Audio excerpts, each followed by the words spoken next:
नमस्कार, मी विवेक कुलकर्णी. श्रीमंत पिंपरी चिंचवड मनपाची निवडणूक अगदी काही दिवसावर आलेली आहे. आपल्याकडे हार्डली 5 ते 6 दिवस आहेत. मात्र आजही पिंपरी चिंचवडमधला अत्यंत उच्चभ्रू असा परिसर समजला जाणाऱ्या निगडीतल्या अनेक नागरिकांच्या मते त्यांच्या समस्या आजतागायत सुटलेल्या नाहीत. त्यांना असं का वाटतं, याच प्रश्नाचे उत्तर जाणून घ्यायचा केलेला हा प्रयत्न खास पिंपरी चिंचवड प्रेक्षकांसाठी.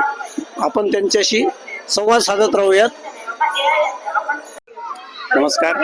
प्राधिकरणातल्या सर्व बंधू भगिनींना मी मनोज वसंत देवळेकर आणि पत्नी मेधा मनोज देवळेकर आम्ही दोघे असं आवाहन करतो की मतदान हे पुण्यकर्म आहे आणि तसंच आपण जागरूक नागरिक असल्याचं ते आपलं एक कर्तव्य आहे आणि त्यामुळे आपल्या समाजाबद्दल आपण राहतो तिथल्या सगळ्या नागरी प्रश्नांबद्दल आपण जागरूक असायला पाहिजे आणि आपल्या नगरसेवकांना जे या सगळ्या प्रश्नांकडे लक्ष देतील, काम करतायत, त्यांना आपण मत दिलं पाहिजे. आपला हक्क याचबरोबर आपलं ते महत्वाचं कर्तव्य आहे, त्यामुळे ते सगळ्यांनी बजवावं अशी आपण सर्वांस नम्र विनंती आहे. धन्यवाद. नमस्कार, मी सौ माया सरोदे.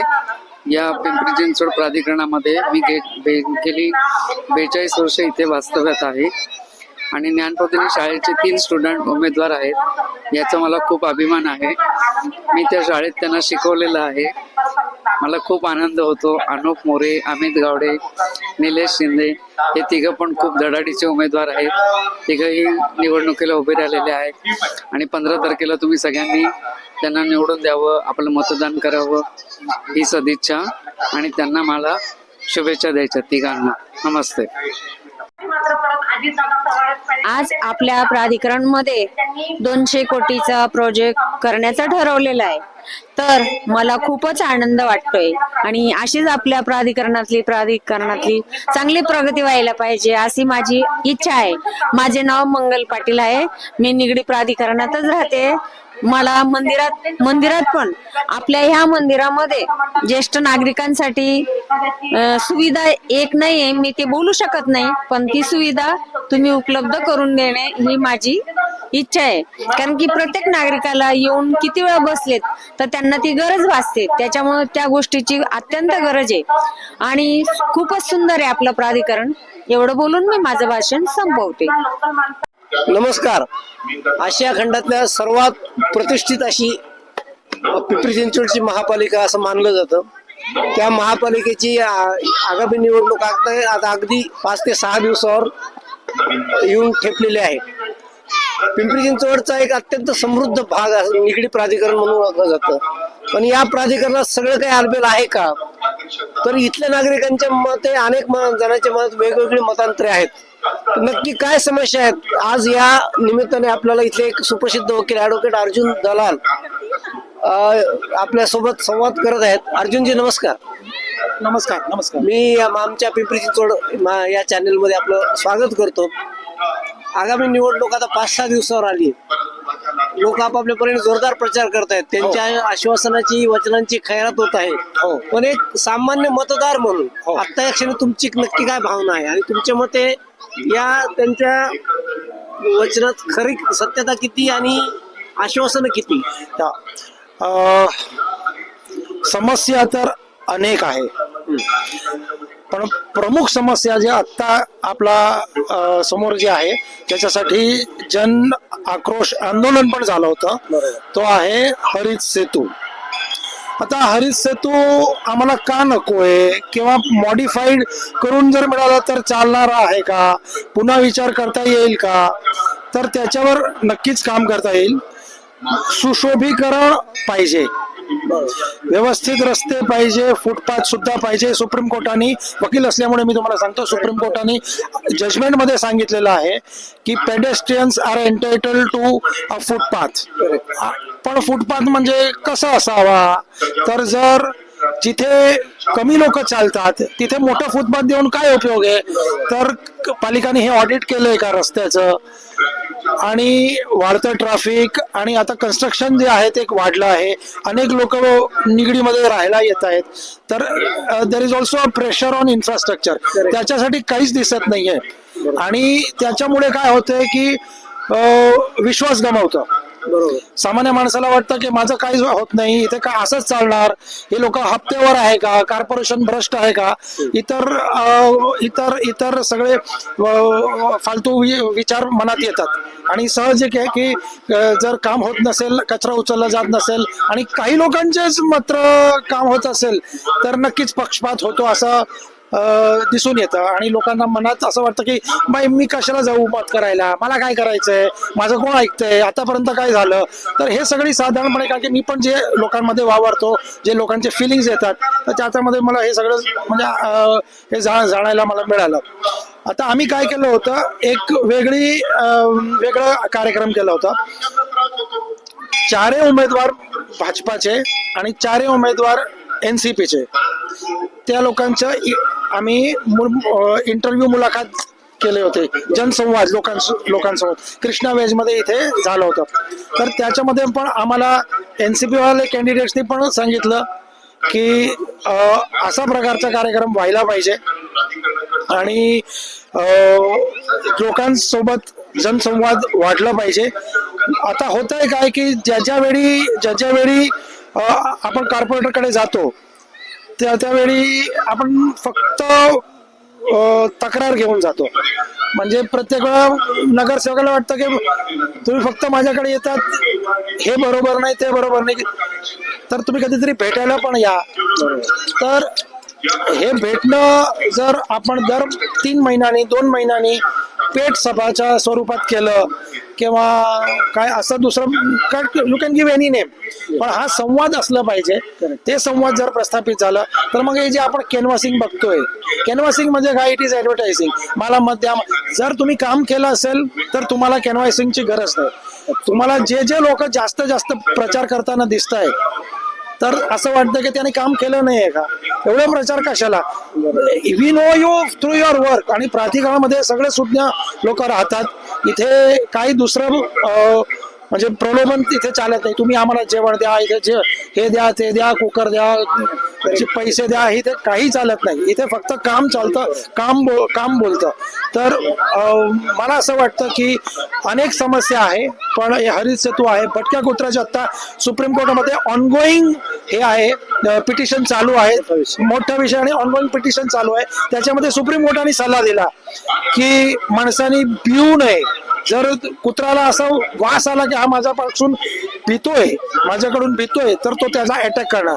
पण मग तिथे बसून सुप्रीम कोर्टाला पण सल्ला देणं फार सोपं आहे. ज्यावेळी तुम्हाला भटक्या कुत्र्याचा समोर होतो तर त्यावेळी काय रिएक्शन द्यायची, तर आपण नैसर्गिकरित्या आपण जर भीतीदायक रिएक्शन दिला तर ते आपल्या अंगावर येणारच. आणि आपण त्यावेळी सांगू शकत नाही ना स्वतःला की सुप्रीम कोर्टाने काय हे सांगितलं, मी काय विचार करायला पाहिजे, अरे बाबा कुत्रा थांब जरा मला विचार करू दे. ऑल दिस थिंग्स डझंट गो. त्याचे इलाज काहीतरी करायला पाहिजे असं आम्हाला वाटतं. तिसरा प्रश्न कचरा वगैरे आहे, अनेक प्रश्न आहे, आपण अनेक प्रश्नावर बोलू शकतो. पण मला असं वाटतं की एवढे जर if the intention to work is there by the corporators, तर मग कुठली समस्या राहणार नाही असं मला वाटतं. Very good. आपण अगदी थोडक्यात या मुलाखतीचा निरोप घेण्यात एक छोटासा प्रश्न विचारतो. जनरली सुशिक्षित लोक फक्त काठावर बसून दगड मारतात, ते कधीही आपलं कर्तव्य फारसं बजावताना किंवा बजावायला इतरांना भाग पाडतात असं कधी जाणवत नाही. तर तुम्हालाही आम्ही संधी देतोय, तर तुम्ही या निमित्ताने जी लोक निवडणुकी किंवा मतदानापासून थोडी त्यांच्या मनात जी अनास्था आहे ती अनास्था दूर व्हावी म्हणून काय संदेश द्याल? चांगला प्रश्न आहे विवेकजी. वोटर्सला वोट बूथ पर्यंत कसं आणायचं हा प्रश्न आहे ना, कारण मतदानाचं प्रमाण खूप कमी असतं. बरोबर. आणि मध्यमवर्गी कारण असं आहे सर त्याच्या मागचं की मध्यमवर्ग म्हणतो, विचार करतो, मी पण मध्यमवर्गीच आहे, मी विचार करतो की मत देऊन काय उपयोग आहे, सगळं फिक्सिंग झालेलं आहे. काही भागात जिथे पैसे देऊन मत मिळवले जातात आता फडणवीस साहेबांनी पण आजच्या पेपरमध्ये मी वाचलं, त्यांचं स्टेटमेंट असं आहे की आता पैसे वगैरे जे देऊन जे चाललंय दॅट वी हॅव टू, ते सगळीकडेच चालतोय.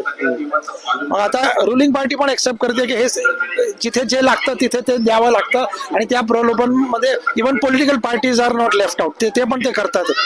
मग मध्यम वर्गाला कोणीच विचारत नाही, मध्यम वर्गाला कोणी पैसे देत नाही. नक्की माझ्यापर्यंत कोणी अजूनपर्यंत आला नाहीये. तर त्यांना फक्त एवढंच आपल्याला करायचं आहे की इच वन गेट वन, प्रत्येक जणाने आपल्या सोबत एक माणसाला आणायचं.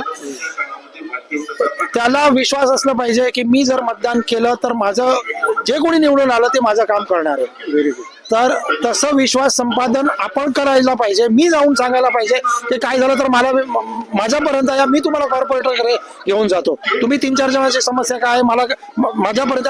पण जर तुमच्या बोटावर सही नसेल, you have no right to complain, you have a right to vote, you vote. तुम्ही कोणालाही मतदान करा, तुमचा कॅन्डिडेट हारला चालेल, तरी नंतर तुमचं काम झालं नाही तुम्ही तक्रार करा, कारण की ते रुलिंग पक्ष जे असेल ते तुमचेच पक्ष आहेत, म्हणजे त्यांचे तिथे पक्ष पॉलिटिक्स नाही, ते मग गव्हर्निंग बॉडीमध्ये असतात. आणि तुम्ही नागरिक आहात, तुम्ही टॅक्स पे करतात, तर you are entitle for services. तर पण तुम्ही बजावलंच नसेल तर मग तुम्हाला कुठलाही अधिकार नाही. जे काय होत असेल तर तुम्ही गप्प बसावं. म्हणून मी लोकांना अहवाल करेन की तुम्ही जास्तीत जास्त संख्येने तिथे त्या दिवशी यावं. सरकारने जाणून बुजून तिथे हॉलिडे म्हणजे रजा म्हणून घोषित केलेला आहे. कशासाठी केलेलं आहे? आपल्याला काम करायचं नाहीये, घरी बसून झोपायचं त्याच्यासाठी नाही. Come out in large numbers. Democracy is a number game. लोकांना जर दिसेल की voters are turning out in large numbers, ते घाबरतील, तुमचं काम होईल. तर मी तुम्हाला एवढंच सांगेल की please come and vote in large numbers for this reason, जे काय मी तुम्हाला कारण सांगितलं. अगदी शेवटचा प्रश्न, तुम्ही गेल्या कित्येक वर्षापासून प्राधिकरणात राहताय, मी राहतो. आता जो कोणी निवडून येईल, आपण कुठल्याही पक्षासाठी काम करत नाहीत, जो कोणी निवडून येईल त्याच्याकडून तुमची इमिजिएट काय अपेक्षा आहे? आणि तुम्हाला काय वाटतं की हा प्राधिकरणाचा मूलभूत प्रश्न आहे जो सुटत नाहीये आणि तो इमिजिएट सुटायला हवा? येस. आता मूलभूत प्रश्न, मी ज्या लाईनीत राहतो म्हणजे कृष्णावेदच्या लाईनीत राहतो, आमच्या लाईनीमध्ये हेवी व्हेकल्स खूप येतात. तो रेसिडेन्शियल झोन आहे, बरोबर, आणि त्या बाजूला हायवे आहे. तर हायवेवर न जाता लक्झरी बसेस आमच्या लेन थ्रू जातात, त्याच्यामुळे आम्हाला ते हायवे लक्झरी बसेसचा त्रास आहे. बसवेश्वर उद्यान जिथे आहे, बसवेश्वर उद्यान, तिथे लक्झरी बसच्या स्टॉप झालेले आहे. लोक तिथे बसेस थांबवतात आणि आतमध्ये लोक जातात, म्हणजे बस थांबासारखंच झालेलं आहे. तो आमचा एक प्रश्न आहे. त्याच्यानंतर नियमितपणे आता कचरा उचलणं, पाणी येणं, त्याच्यासाठी कंप्लेंट का करावी लागते? मला हे असं वाटतं की हे बेसिक आहे की एवढे वर्ष झाले आपल्याला एवढ्या ट्रिलियनची इकॉनॉमी करायची, असं करायचं, तर पण तुमच्याकडे यंत्रणा जर व्यवस्थित नसेल तर मग त्याचा काय उपयोग आहे? म्हणजे स्वच्छ रस्ते पाहिजे. आता डांबरीकरण पण जे आहे ते त्या लोकांनी खोदून करायला पाहिजे. हे एकावर थर, दुसरं, तिसऱ्यावर चौथा, 5व्या थरवर थर करत असतात, आणि मग खोदकाम, एक जण रस्ता बनवतो, दुसरं खोदकाम करतं. हे जे नागरिकांना जे दिसून येतंय ना, ते थांबवायला पाहिजे. एकदा तुम्ही रस्ता करा अँड दॅट्स इट. पुढचे 10 वर्ष ते रस्ता खोदायला येणार पाहिजे. त्याची कुठेतरी दक्षता, त्याची कुठेतरी प्लॅनिंग असलं पाहिजे. हे आमचे प्रमुख मुद्दे आहे. Very good. आपण आमच्या या संवादात सहभागी झाला त्याबद्दल आमच्या चॅनेलच्या वतीने आपले खूप खूप धन्यवाद. आणि मी तुमचा या व्हिडिओच्या माध्यमातून प्रयत्न करेल की तुमच्या समस्या आगामी लोकप्रतिनिधी पुढे जातील. आपण भेटत राहू. धन्यवाद.